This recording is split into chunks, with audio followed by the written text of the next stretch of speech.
Salut, c'est Trado, je suis content de vous retrouver pour la mise à jour de l'analyse technique de l'or et de l'argent pour les investisseurs qui veulent accumuler progressivement des métaux précieux pour le long terme.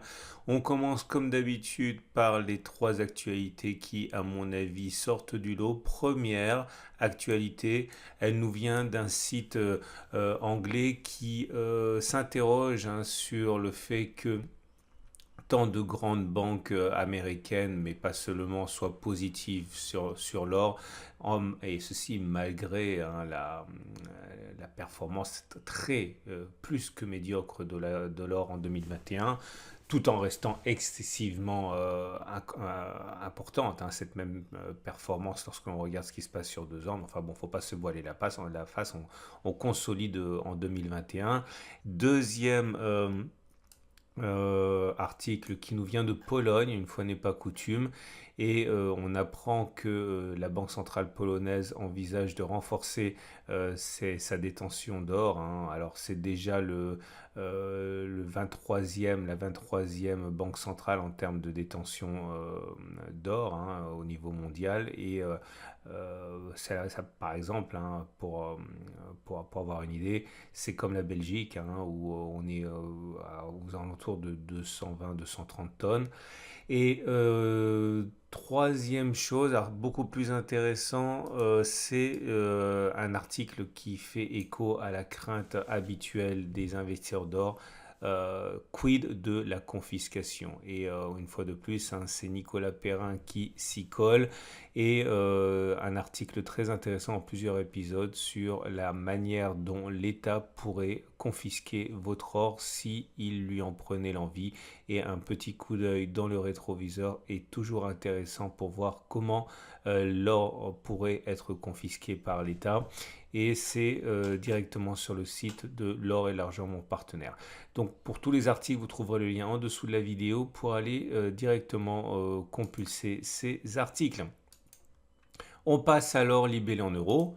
Et l'or libellé en euros, eh bien, a subi une nouvelle attaque. C'était sur la séance du 28 septembre avec une baisse voisine de 1%. Pourquoi? Tout simplement parce que les pressions inflationnistes sont de plus en plus marquées aux États-Unis et dans l'Union européenne. Et les banques centrales, justement, disent que cette résurgence de l'inflation, qui n'a rien de transitoire finalement, pousserait les banques centrales à resserrer les boulons au niveau de la politique monétaire, ce qui veut dire clairement augmenter les taux d'intérêt, ce qui veut dire clairement que le différentiel entre ce que rapporte l'or, entre guillemets, rien, et ce que rapporte la dette d'État, quelques pourcents, s'accroît. Et donc du coup, il y a une sorte de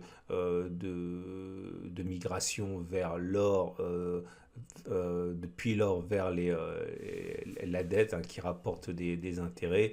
Et donc voilà, c'est un peu un marché de dupes, parce qu'on sait très bien que dès que la Banque centrale va dire quelque chose comme ça, eh bien l'or va être vendu.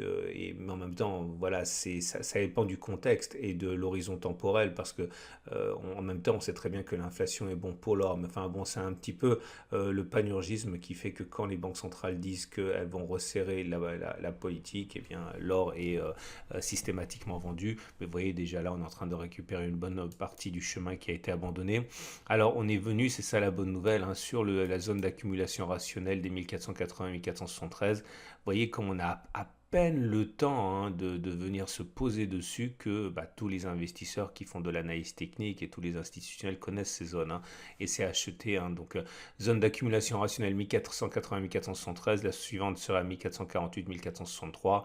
Pour l'instant, hein, pas de doute, la tendance est baissière, puisqu'on est en dessous de la M200, en dessous de la M50, de la M20, de la M7. Donc la tendance de long terme, la tendance de fond, la tendance générale et la tendance immédiate sont baissières. Mais encore une fois, bon, les supports sont systématiquement achetés en ce moment. Pour l'or libellé en dollars, c'est exactement la même chose. L'or a souffert du fait du discours de la Banque centrale.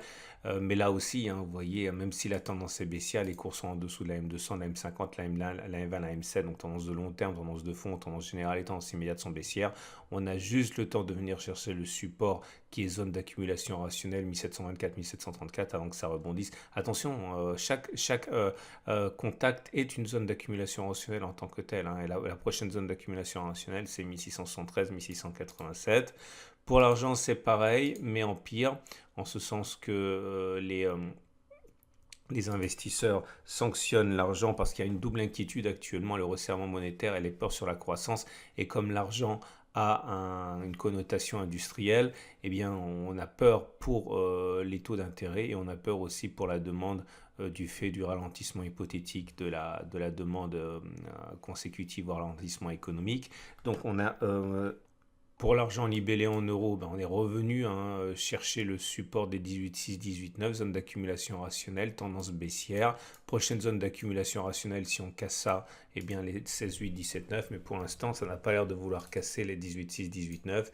Et pour l'argent libellé en dollars, c'est le même schéma qui se met en place, hein, à savoir on est venu chercher la zone d'accumulation rationnelle hier. Les 21,6, 22 jouent parfaitement leur zone de trampoline, tendance baissière.